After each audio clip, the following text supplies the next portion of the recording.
Test 2. This is the IELTS listening test. You will hear a number of different recordings, and you will have to answer questions on what you hear. There will be time for you to read the instructions and questions, and you will have a chance to check your work. All the recordings will be played once only. The test is in 4 parts. At the end of the test, you will be given 10 minutes to transfer your answers to an answer sheet. Now turn to Part 1.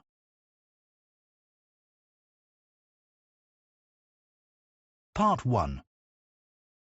You will hear a woman who is caring for her elderly mother talking to a friend. First, you have some time to look at questions 1 to 4.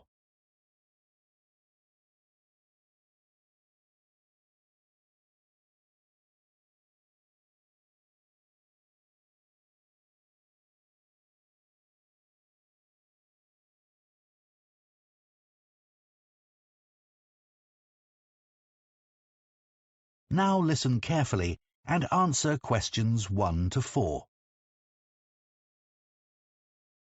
It's really good to see you, Tom. Since I had to give up work, I feel I'm losing touch with my friends and colleagues. We really miss you in the office. We were all so sorry you had to leave. But you must be relieved to have more time to look after your mother. How is she? Well, she's very cheerful, but she needs a lot of help. Have you tried to get any support from the local council? No, I didn't know I could. Yes, they offer different kinds of practical support. They realise that carers sometimes need time for all the other responsibilities they have, apart from the person they're caring for, and also that they sometimes need a break. Absolutely. OK, so tell me more. How do I go about getting this support?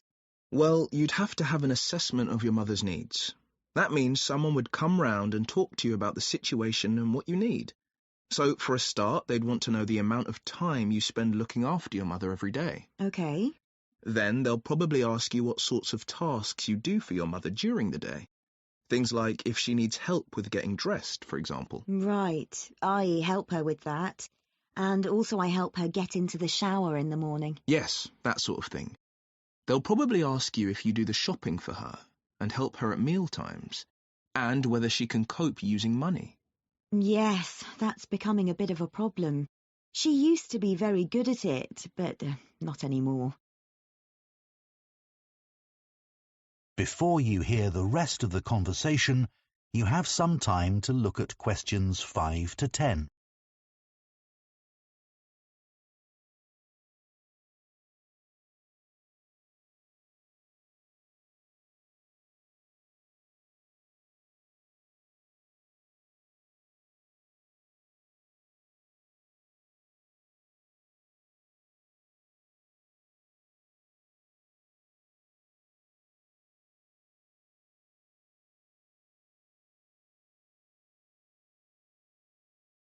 Now listen and answer questions 5 to 10.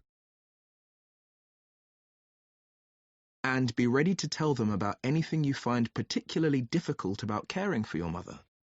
So recently I've noticed she's started to have quite bad problems with her memory. If I wasn't there, I think she'd forget to eat, for example. And often she doesn't seem quite sure what day it is. Yes, tell them about that. And are there any physical difficulties you have caring for her? Lifting her, for example? Yes, she's quite heavy, and I'm afraid of hurting my back. I'd be in real trouble if that happened.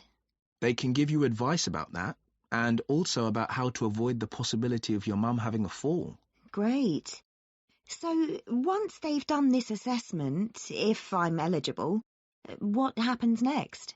Well, they might support you financially.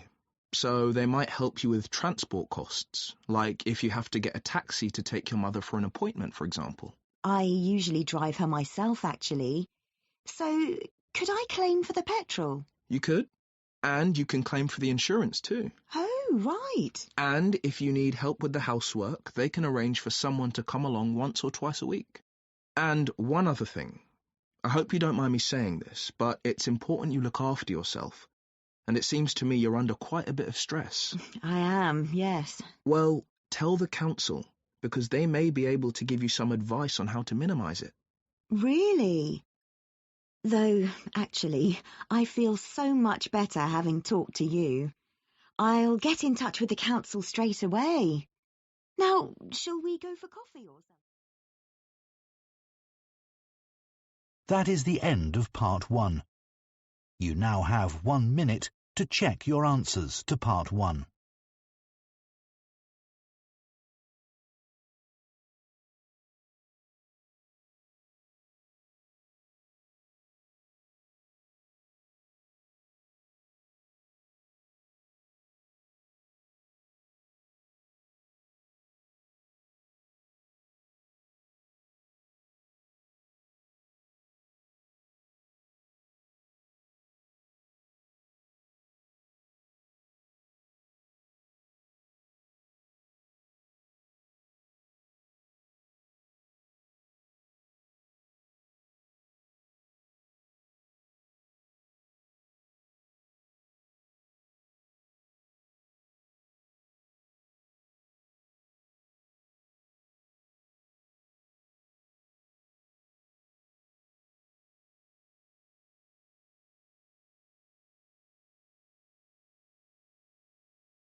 Part 2.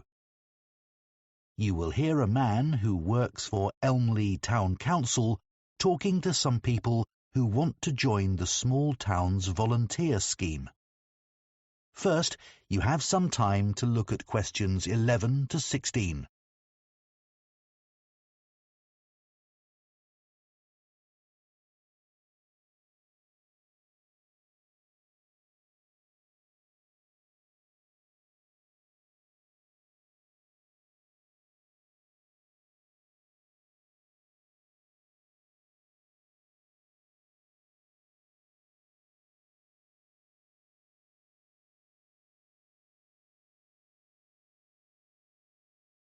Now listen carefully and answer questions 11 to 16.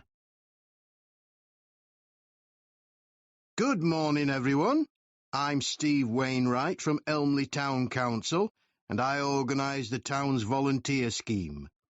I'm delighted you're all interested in joining the scheme. Our volunteers help to create a sense of community among the many people who live in our historic town of Elmley, and make residents and visitors feel welcome at local events. First, I'll mention just a few of the activities that volunteers carry out. One is to walk around the town centre streets wearing our volunteer T-shirt. Tourists often ask how to get to a particular shop, and they might also be grateful for recommendations about what to visit. The town holds a large number of concerts each year, and part of the volunteers' role is to get everyone in the audience to the right place as smoothly as possible. You'd be surprised how many people buy tickets, then don't check them, and head for the wrong section of the hall.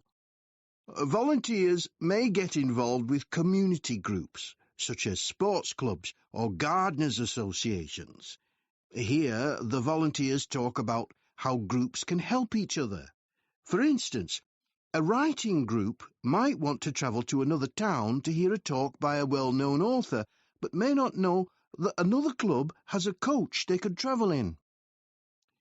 The town produces a monthly magazine, and anyone who lives in the town can send in articles. It's free to residents and is paid for by local businesses. That's the responsibility of the council's advertising department.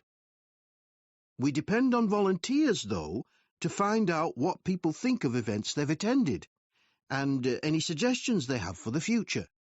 The volunteers then send a summary to the editors. There are a number of clubs for retired people, and every year the council arranges lunch for all the members.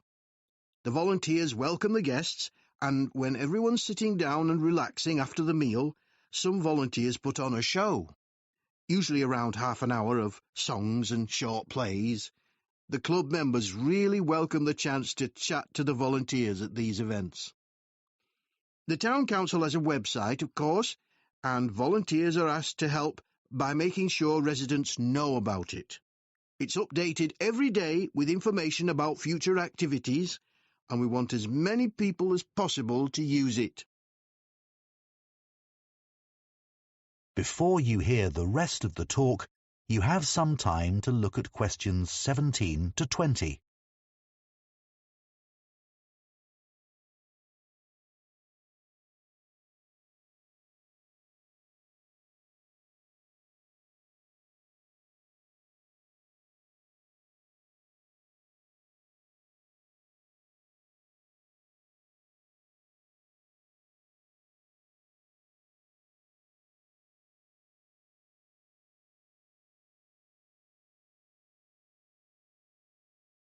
Now listen and answer questions 17 to 20.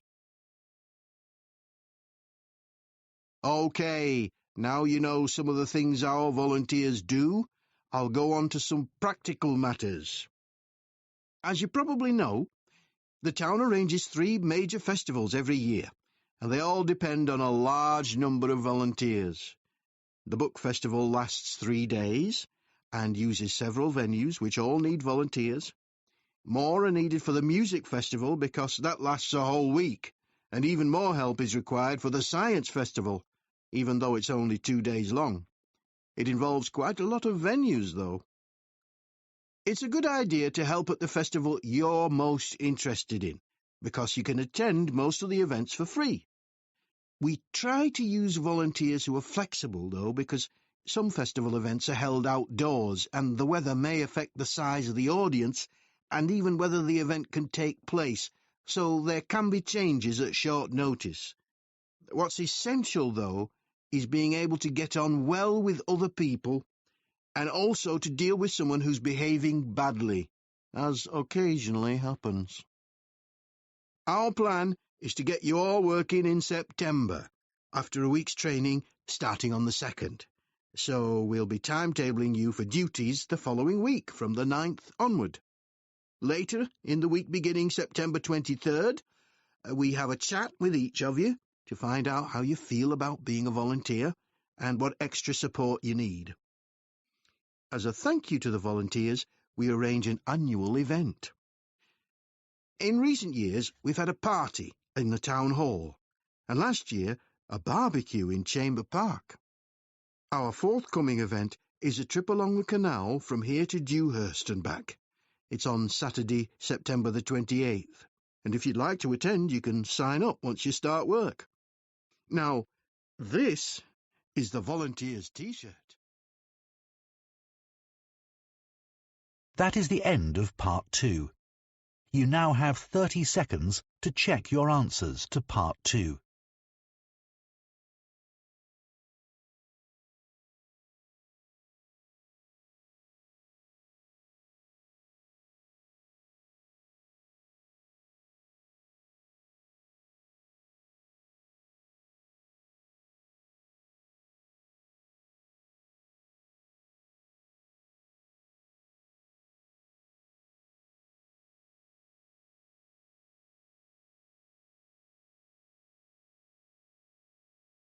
Part 3. You will hear 2 students called Rosie and Colin discussing their human geography assignment. First, you have some time to look at questions 21 to 25.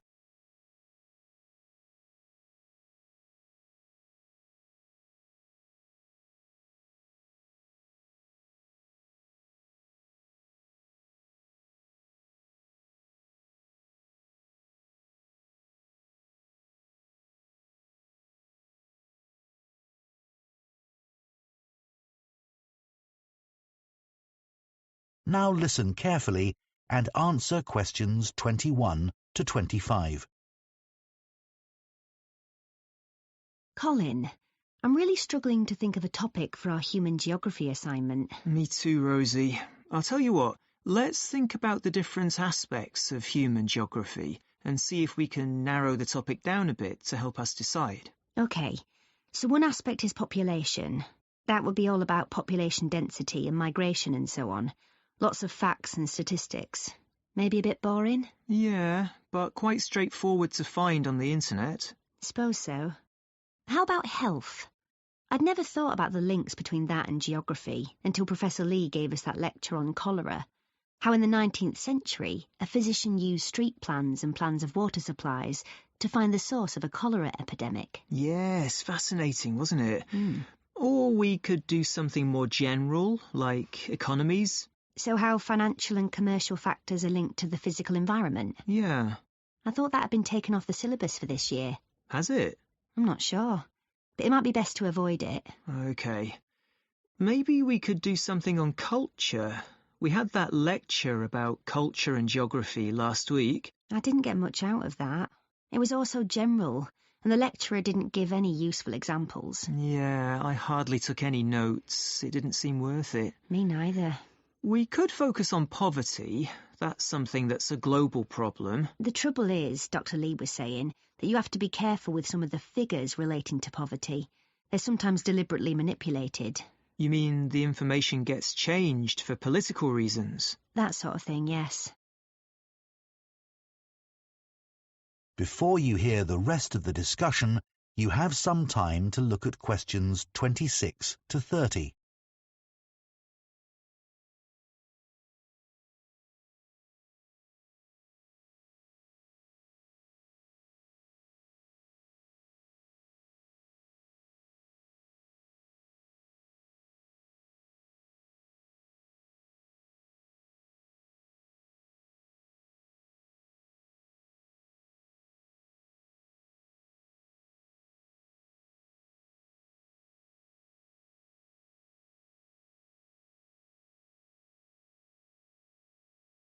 Now listen and answer questions 26 to 30.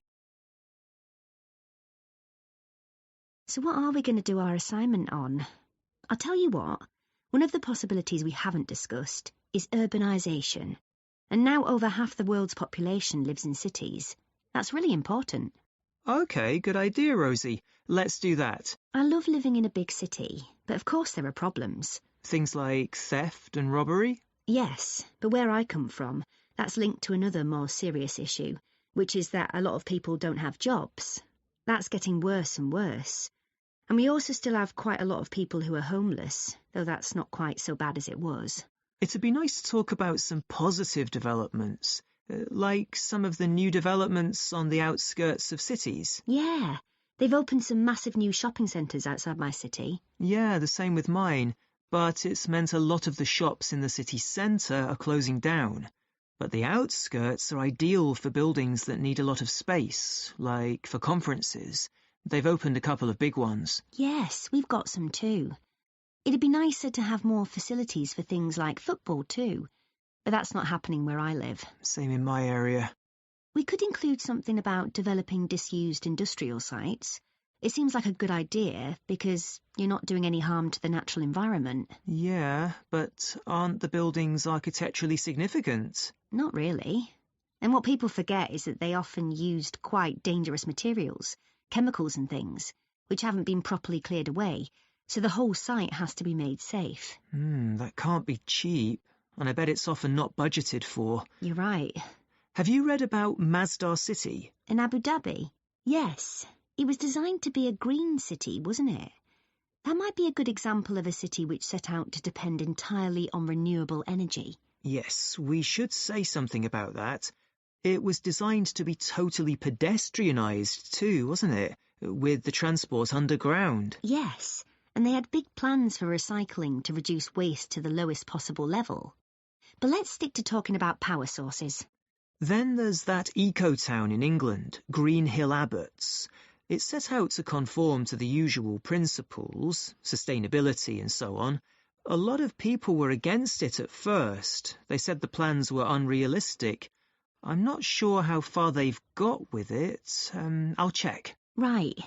So it looks as if we have a sort of plan, and we can work from... That is the end of part 3. You now have 30 seconds to check your answers to Part 3.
Part 4.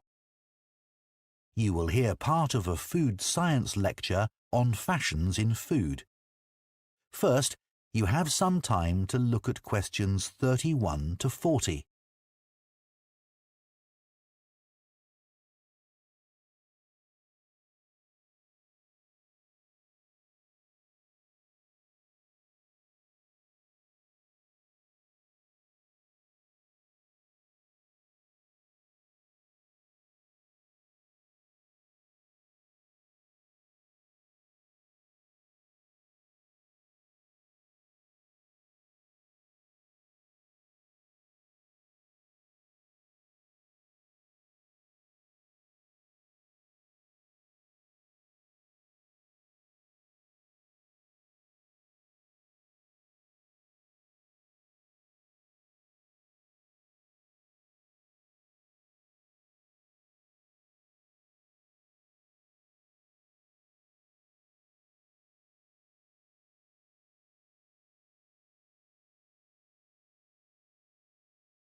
Now listen carefully and answer questions 31 to 40. There are trends in food much as there are trends in clothing. Interest in food fashions has risen rapidly since the birth of the smartphone, when people first began taking photos of their food and instantly sharing them with their friends. The food industry in the UK in particular is obsessed with finding and exploiting the next big food trend. Marketeers aim to create a huge demand for a food item which was previously unknown or not needed. One of the most effective ways of promoting a new food product is by using social media influencers as brand ambassadors. In return for free samples, many influencers will post content about a product. Although there are influencers with hundreds of thousands of followers who can command large fees for their services. Companies which sell vegan produce were pioneers in being able to increase sales really quickly in this way. For a food item to become really popular, it has to be readily available. So supermarkets have a role to play in creating a new food trend. They have dedicated teams closely following which new products or ingredients are trending on social media and are particularly interested in what well-known chefs are putting on their menus.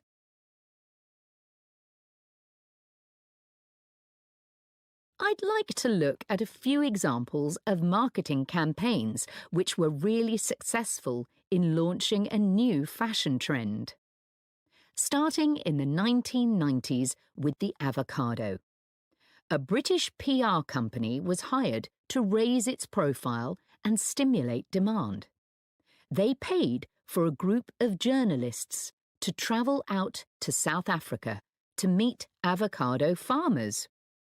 Articles written following this visit helped to educate the British public about the avocado, which at this time was certainly not the daily staple it's since become. Advertisements were designed to promote the avocado as a superfood, rich in nutrients and therefore beneficial for health. Avocados became hugely fashionable, and within a few years, UK avocado sales had grown from £13 million annually to around £150 million, making it one of the most successful fresh produce campaigns in UK history. Oat milk is a recent example of a new product which became fashionable very quickly. Now there are many brands available, but one company which had early success was the Swedish brand Oatly. They attracted a lot of attention with a media campaign which used provocation as a way of getting their message across effectively. The fact that this campaign aggravated competitors producing milk from dairy cows was seen as a plus, as it helped to make oat milk seem cool. In the USA, the brand decided against a big retail launch in favour of getting the product into coffee chains, which removed the need for a big advertising budget. This proved far more effective than offering samples in supermarkets. Oat milk had an advantage over other alternative milk products, such as almond milk. Many consumers prefer it because it has less of an impact on the environment. It requires significantly less water to produce than other alternative milk products, and it also has a relatively low carbon footprint. Norwegian skrei, a rarely available seasonal fish delicacy, otherwise known as Arctic cod, is now found on the menus of Michelin-starred restaurants throughout Europe. The demand for skrei has been used by a food marketing agency to build the reputation of Norway's fisheries in general. Marketing surveys have shown that a significant number of shoppers now associate Norway with excellent seafood. Food trends can be considered a good thing in some ways, as they can benefit farmers and food producers enormously. The public can also be encouraged to buy things which are more sustainably produced. But ethical concerns have been raised about the effects a surge in demand can cause. Quinoa is a classic example. This plant is native to Peru, and when demand peaked some years ago, the price soared, making it unaffordable for local people. While the popularity of quinoa has benefited farmers financially, there have been other negative consequences. As demand grew, farmers began working the land all year round in order to produce more quinoa. One issue has been that the fertility of the soil decreased dramatically, which could potentially lead to desertification in some areas. Another example would be the case of... That is the end of Part 4. You now have 1 minute to check your answers to Part 4.